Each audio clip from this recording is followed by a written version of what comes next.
Joo, heippa taas. Täällä kuvataan taas videota TikTokkiin. Tänään on 7.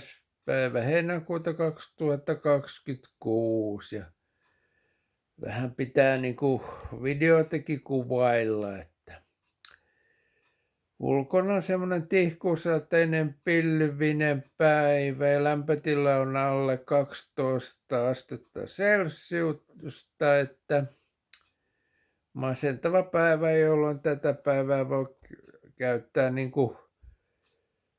YouTube-videoiden katseluun, että siellä pyörii vähän musiikkivideot tuolla, mutta piti mykistää tämä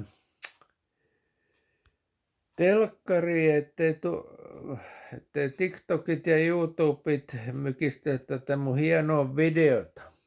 Joo. On tullut monta päivää sateita täällä päin, meillä täällä Etelä-Suomessa,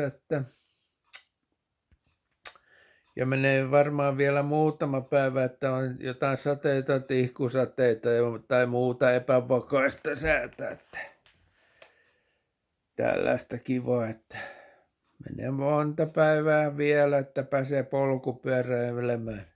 Siitä on jo useita päiviä, kun mä viimeksi olen käynyt polkupyöräilemässä. Että kunta rapistuu kovaa vauhtia, mutta väliäkö sillä?